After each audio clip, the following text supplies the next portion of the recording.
Well, good morning, everyone. Good morning. How's everybody doing? You guys alive and well? Well, hey, listen, it's so good to have you here with us at Icon Church today as we kick off this brand new series, Holiday Hustle. Excited to be with you today.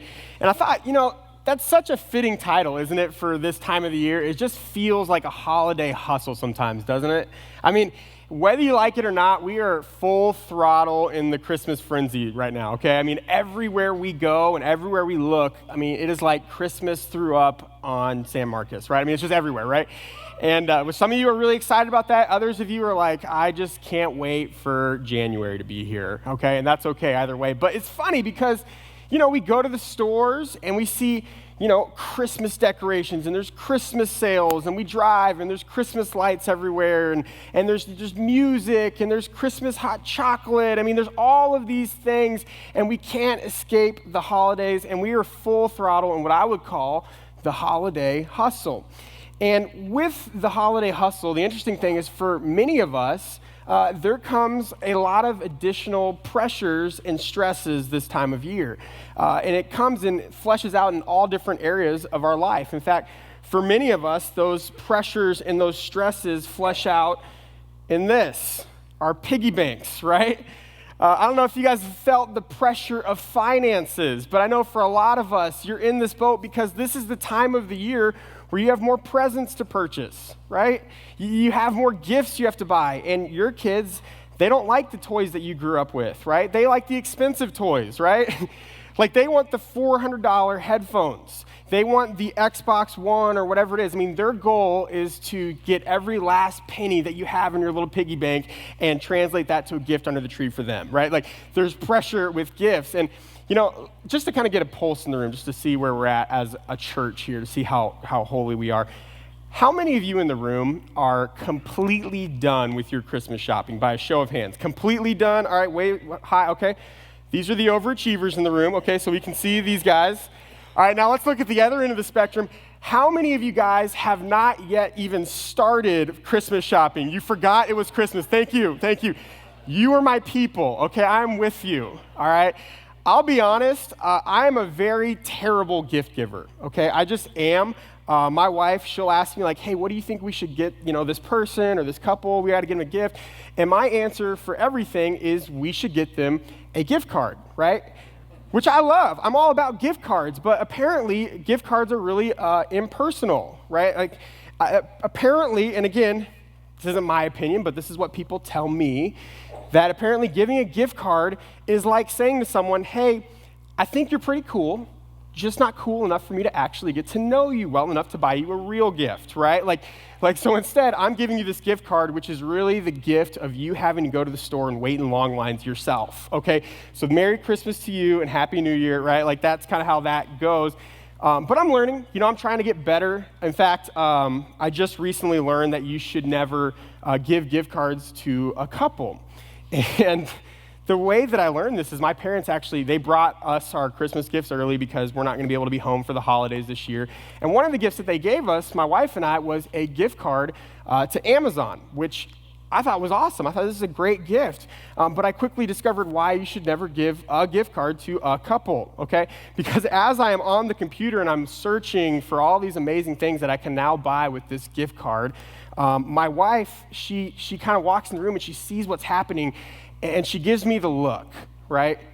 And you know the look that I'm talking about. You guys have all used this look. It's actually this look right here. You guys maybe have seen this one before. Yeah.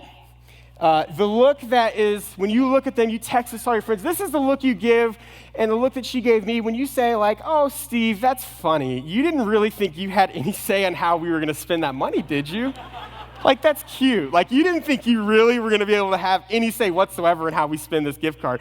And I discovered that my name is actually only on the gift card for decorations, apparently. Like, it's just a decorative little touch, but really Natalie is the one who will be spending that gift card. And that's just sort of the way that goes, right? But I think for all of us, we feel the pressures of the holiday hustle when it comes to our finances.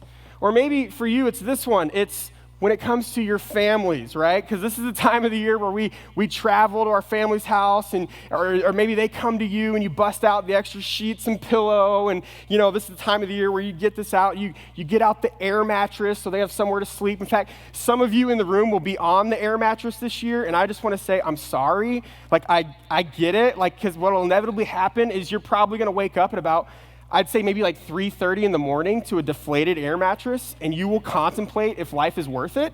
And it's hard to tell at that point. Like, it just is, right? But this is the time of the year, right? And it can be an added stress because you got to host your family. You got to cook. You've got to clean. You've got to entertain them. And it's just one more thing on top of everything else that comes in the season. And for some of you, when you go home to your families, it can be a real stress because you walk into dysfunction and you walk into tension, and it's just challenging, and it's one more pressure. Or maybe for others of us in the room, the pressure that you feel the most is the pressure of trying to stay disciplined, okay?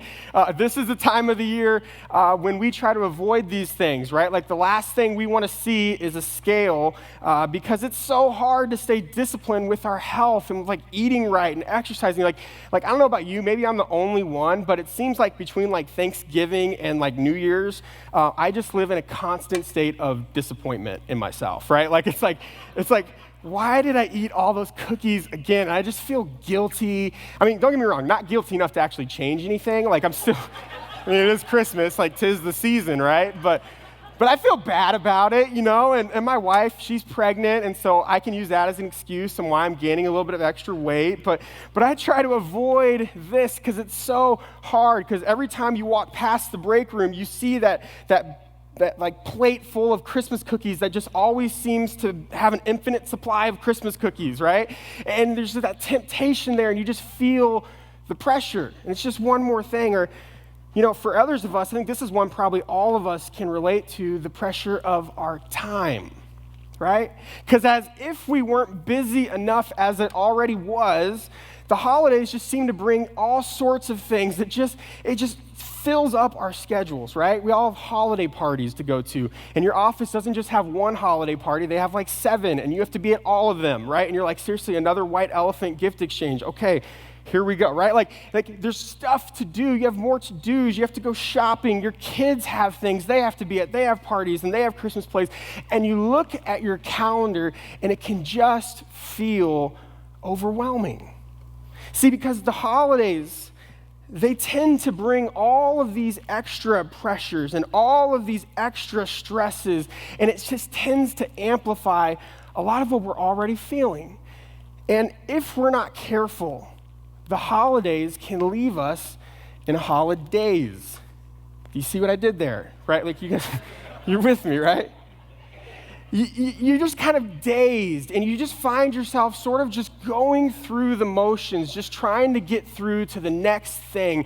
And if you are not careful, you can so easily miss the moments, and you so easily miss the memories that you could be making. And perhaps more sad than anything, and certainly more important, is that we tend to miss God in this season. The season that's supposed to be all about Him, we allow all of the busyness and the chaos and the stress and the pressures, all the things that come with it, to steal our joy and to steal our focus. And if we're not careful, we can miss God and the whole reason for this season. And so today, here's where we're going. Here's what I want to address today. Here's the question: how do we find peace and joy in the midst of all the hassle and hustle? What does that look like? How do we do that? And then perhaps more importantly, how do we find God in the midst of the busyness? Because whether or not your life feels chaotic right now, it will. We all go through these seasons. And so to answer these questions today, I want to look at a story in the scriptures. And ironically enough, it's actually a story about how crazy a holiday got for Jesus and his disciples, which should make all of us in the room feel just a little bit better about ourselves, because if Jesus, had crazy holidays, it's okay for us too, because it's Jesus, right? That's good. So this holiday in particular got a little bit crazy for Jesus, but what I want to show you in this story is that hidden in this story is the secret and the key to what it can look like to have peace and joy even in the midst of the holiday hustle. So allow me to sort of paint this picture, because here's kind of what we're looking at. It's about 33 AD, and it's in Jerusalem, and the people in Jerusalem are celebrating the the festival of unleavened bread, which was this significant Jewish holiday, right? And just like we have with our holidays, like with Christmas, we have all kinds of traditions that are sort of attached to it, like we do gift exchange and stockings and all that fun stuff. Well, they had a lot of traditions attached with this holiday, and one of those traditions was they would have what they called the Passover feast. And so what would happen is every single year, Jesus and all his disciples and all the Jewish people, they would get together for this feast in their homes, and they'd have their family over and their friends, and they would have this feast, and it was a way for them to celebrate and remember and all this great stuff. And they did it every single year, and it was always awesome, and they always looked forward to it. And every year was awesome except for this year. Because what would happen this year for Jesus and his disciples would end up being a night that they would never forget. In fact, it would be a night that would live in infamy, because they would sit back and they would look at this night, and it was a night that would change everything for them. In fact, when we talk about this night, this Passover feast, this holiday that they were celebrating, when we talk about it, we've actually given it a name. It's that famous. We call it the Last Supper, because this would be the last time that Jesus would eat with his disciples before he would be arrested and then crucified, and then the events that followed would literally change the course of human history. Okay? And we thought our holidays were crazy, right? Like, they got us beat by a little bit here. But let me kind of explain what happened here, because here's kind of where it started. The night started out pretty normal, right? It started like most of these feasts went for everyone. It was very normal. The disciples, they get together, they hang out, they're preparing the meal, they're all at this person's house, and everything's going good. And then Jesus gets everybody together, and this is how he starts out the dinner time conversation. This is what he says in Luke 22. He says this: "I've been very eager to eat this Passover meal with you before my suffering begins." Which is super awkward to start off a dinner time conversation, but we'll come back to that. "For I tell you that now I won't eat this meal again until its meaning is fulfilled in the kingdom of God." So what we have to do here is, you got to put yourself in the shoes of the disciples that were there that night, right? Like, we all know what happens. Jesus eventually is going to get arrested, and all these things are going to take place, but they didn't know any of that, right?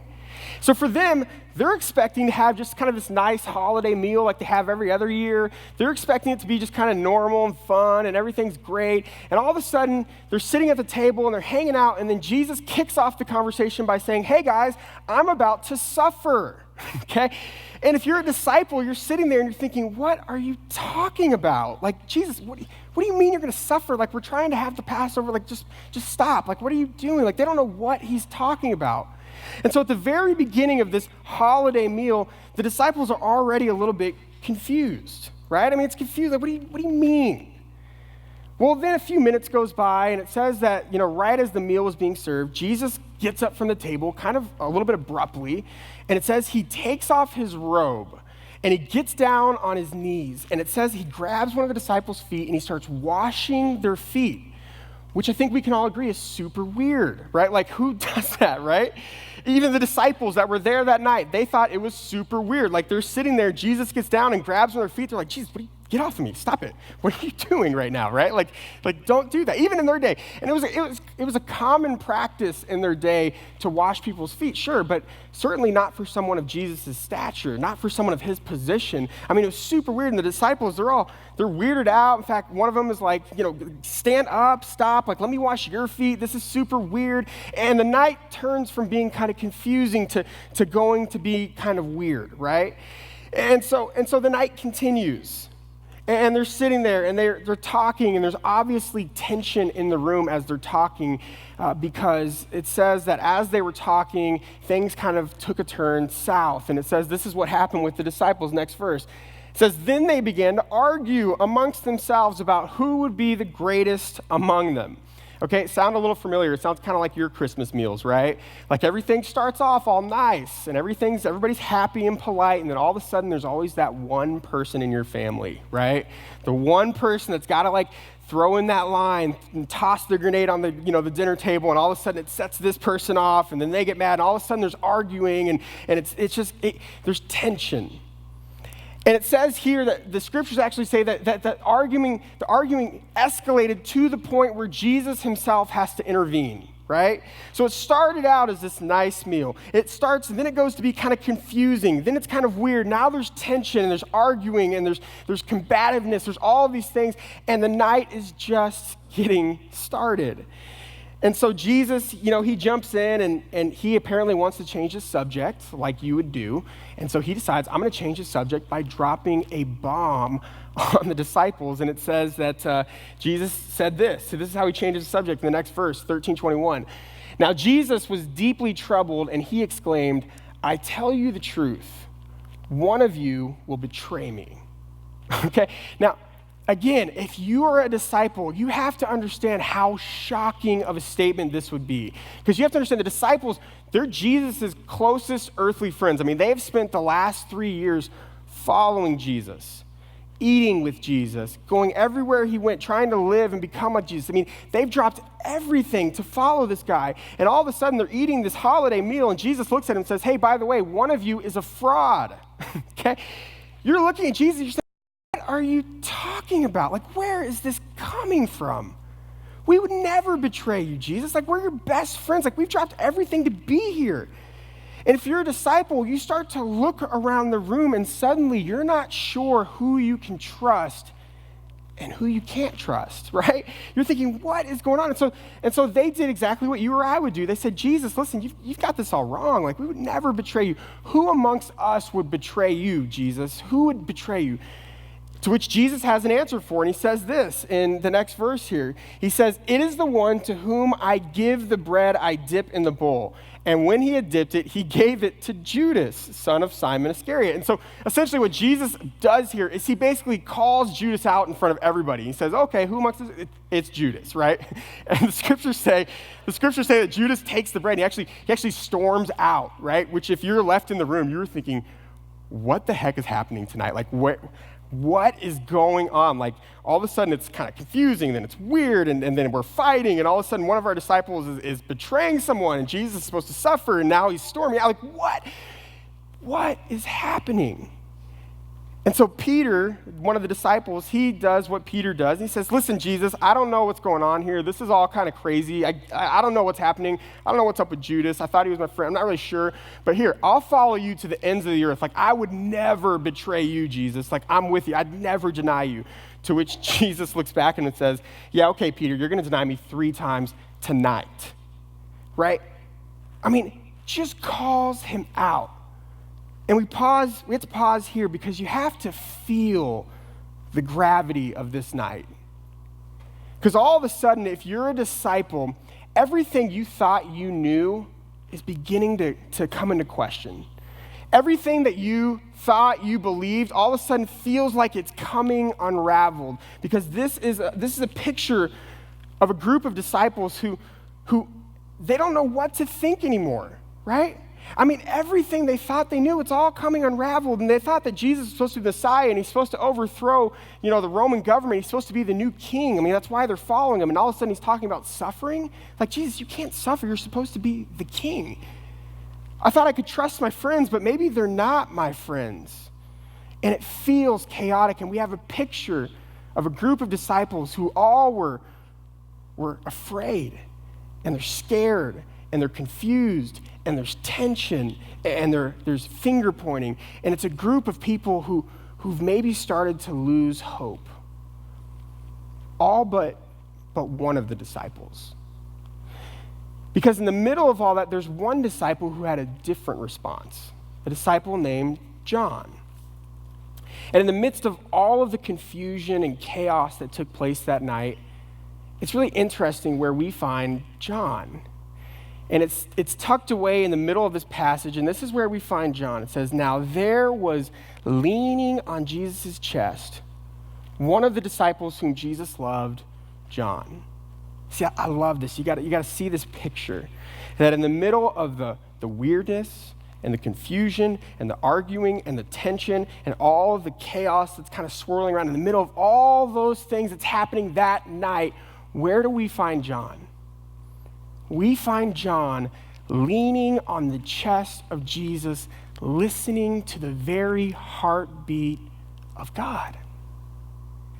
And see, this is the picture of what it can look like when you learn the secret to finding peace and joy in the middle of chaos and craziness.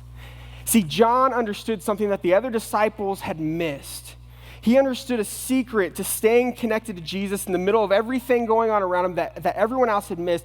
And to catch it, we got to flip forward a page because Jesus would actually tell the disciples that secret that night, the secret for how to have peace in the middle of even a holiday hustle. And this is the secret. This is what Jesus says in the same night. He says this, "Abide in me, and I will abide in you. For a branch cannot produce fruit if it is severed from the vine, and you cannot be fruitful unless you abide in me." Unless you abide in me. Jesus looks at them, he says, hey, listen guys, I know tonight's kind of crazy. I know you're beginning to question a lot of things. I know it's kind of chaotic. You want to know the secret on how to find peace in the middle of craziness? You want to know the secret to how to find confidence in the middle of uncertainty? You want to know the secret to how to find joy when life just gets kind of stressful? Here you go, disciples. Here's the secret. You have to abide in me. Abide in me. Other translations say, remain in me. And in fact, Jesus would even take it a step further. He'd say, you know that fruit that you want to experience? You know that joy, that peace, that confidence, that strength? You want that? Listen, apart from me, he says, you can do nothing. He says you can't do anything. Apart from me, you can do nothing. The secret is you have to abide in me. And if you can abide in me, I can produce that fruit in you that you could never produce in and of yourself. That fruit that maybe you can have that confidence in a moment, but all of a sudden when the circumstances shift, all of a sudden then it goes away. How can you have that consistency and that strength in any season? You have to learn to abide in me. You have to do like John did and learn the art of abiding. And, if you're anything like me, you hear, maybe you read a scripture like this, or maybe you hear a sermon on it, and you're like, man, that's, it sounds good. Like, abide in him. Like, that's great. Like, if I just abide in him, then, I can have that peace and that joy. Like, that's awesome. Like, I just got to abide, right? But then it leads you to the next question, like, what the heck does that mean, right? Like, what does it mean to abide? Like, how do I do that in my real life when I'm going to work and I have to clock in tomorrow at 9 o'clock? Like, how do I abide? Like, what is that? I'm glad you asked, because I have an answer for you, right? Like, that's why we're here. So we'll dive into this. But I think the best explanation that I've heard on what does it look like to abide was from a pastor in Georgia, a guy named Clay Scroggins. And he had this explanation that I thought was so helpful, and I thought it's so good. And this is what he said. He said, we abide in him through constant consideration of and an intentional investment in a relationship with him. It's through constant consideration of and an intentional investment in. That's what it looks like to abide. Now, maybe the best kind of word picture to unpack this a little bit, the best picture of the kind of relationship that God wants to have with you and I is maybe a relationship between a husband and his wife.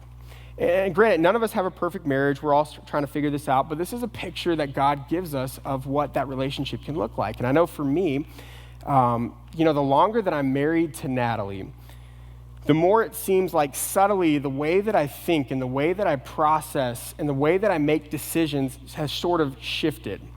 Because what has happened is I find myself constantly considering her.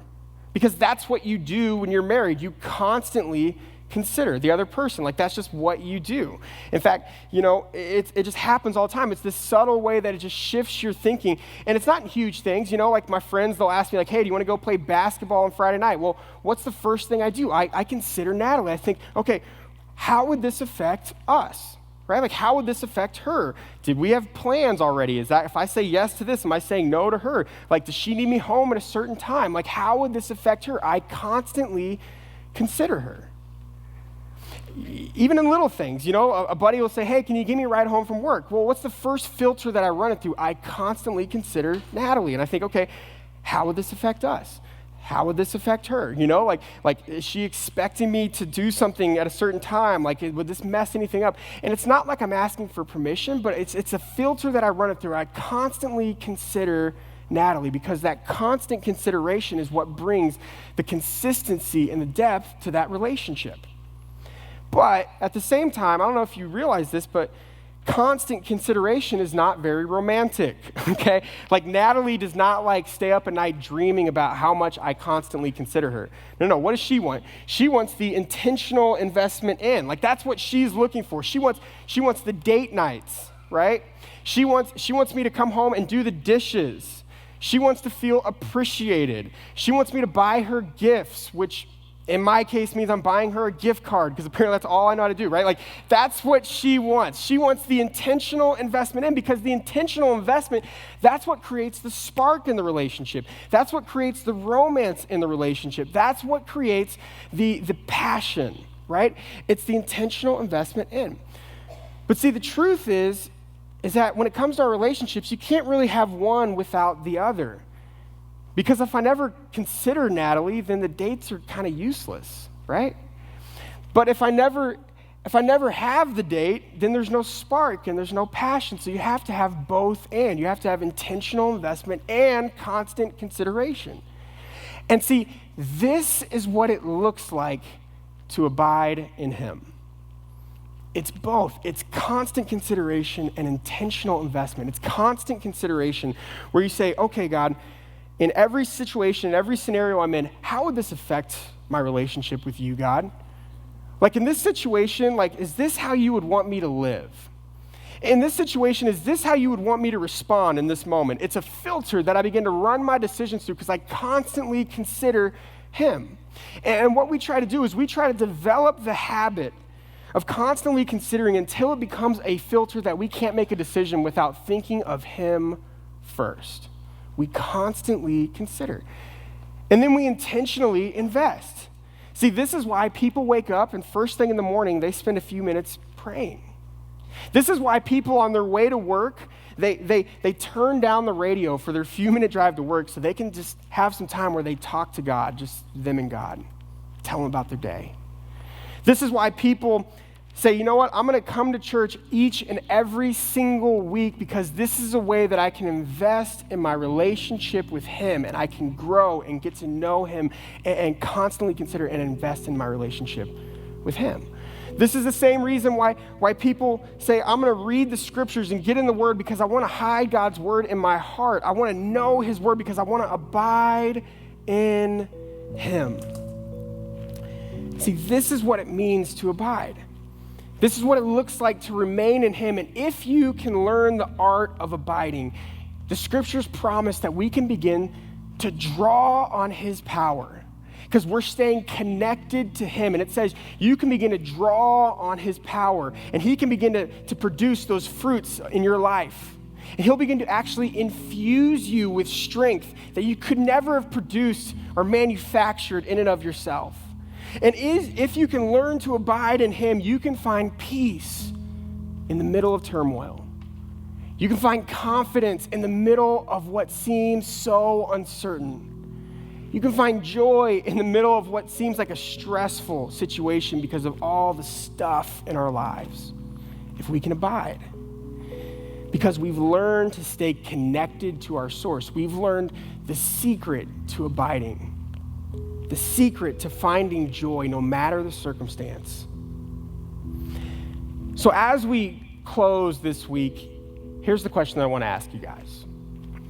What would it look like for you if you just began to practice abiding this week? Like, what would that look like? If you began to practice abiding, if you just said, God, help me to abide in you. God, help me to constantly consider you this week. As I'm going about my day, as I'm making my normal everyday decisions, help me to constantly consider you. Help me to think of you first. Help me to get in the habit of thinking of you and what would you want me to do? And then help me to respond to that. God, would you help me not only to constantly consider, but would you also help me to intentionally invest in my relationship with you this week? And maybe for you, that looks like On your little drive to work, you turn the radio off and you spend a few minutes just talking with God, telling him what's on your heart, what's on your mind, praying for the people that you love. Maybe for you, that intentional investment, it looks like spending some time reading the scriptures. You download the Bible app on your phone, and maybe you pick out one of the reading plans, and you spend a few minutes each day just reading a few scriptures and learning what God has to say to you. Maybe a way you can intentionally invest is by creating a new priority in your life that you're going to come to church each and every single week, not just like once a month or when you feel bad or whatever, right? But you're going to come every week. Why? Because this is a way that I can invest in my relationship, where I can learn about God and worship him in community and build relationships, and I can grow in my relationship with God like I can in no other environment. And it's a way that I can intentionally invest in my relationship with him. Maybe for you, the way that you invest is you say, I'm going to serve and love the people around me. And maybe one of the ways you could even do that this week is by helping with the affordable Christmas store, by buying some presents and helping make Christmas happen for some kids. Or maybe even by buying some groceries for some families who right now it's just a tough time of the year financially, and you can partner with that through Christmas meals. And it's just these little ways that you can love other people, because God says, listen, if you love other people, that's investing in a relationship with me, because that's what I want you to do if you can invest. See, what would happen if we could learn the art of abiding? I mean, imagine if you didn't have to try to muster up the strength to just sort of get through to the next thing, but you actually started to draw on God's strength, and you allowed him to develop the fruit and confidence and peace and joy in your life. Imagine what it could look like if the holidays didn't have to be a hassle for you, because you actually enjoyed them, because God is birthing in you like a supernatural joy and peace, and he like makes the holidays new for you. You're like, this is actually kind of awesome. Imagine if that could be like. Imagine if that picture that we saw of Jesus' disciple John, imagine if that could be the picture of your life, that even when everything around you is swirling and there's chaos and there's confusion and there's all of those things, that you can be found listening to the very heartbeat of God, because you have learned to abide. Imagine what that could look like. So as we close today, I just want to challenge you, let's all take a few moments and just practice abiding this week and say, God, I'm going to start my day with a prayer. God, help me to constantly consider, help me to intentionally invest. And as you do, I love that he promises that he will begin to develop those things in your life. He will begin to infuse you with power. And my prayer for you is that as we abide, that God would begin to refresh you and restore you. That he would actually this year maybe restore joy in your life like you haven't experienced in a while. Maybe restore peace in your life that you haven't really felt in a long time because things have been kind of chaotic. And that maybe God could actually infuse a new sense of wonder and awe in this time of year, and maybe make this Christmas season fresh and new and refreshing for you. So as we abide, my prayer for you is that God would begin to restore those things and infuse you with his supernatural strength as we say, God, I want to abide in you. Would you abide in me? Let me pray for you, and then I'm going to invite Pastor Dan to come back up, and we're going to close out service here in just a few minutes, but let me pray first as we kind of end our time together. Lord, we thank you that your name is Emmanuel, that you are God with us. And we thank you that we don't have to travel through this life alone, but rather you are with us and you are for us. God, you say that you will give us peace and joy and love and confidence in the middle of whatever circumstances life brings. And so, God, we want to do our part, and we want to stay connected to our source. We want to stay close to you. We want to abide in you. And so we ask, would you help us to abide in you this week? Would you help us to constantly consider you, to think of you first? Would you help us to intentionally invest in our relationship with you? And we pray, God, that as we do that, you would refresh and restore us in this place, God. And help us to to remember why we do what we do this holiday season. May we not forget you, but rather may we experience you in a new and a fresh way this holiday season as we abide in you. We love you, God. We give you all these things in your name. Amen. Amen.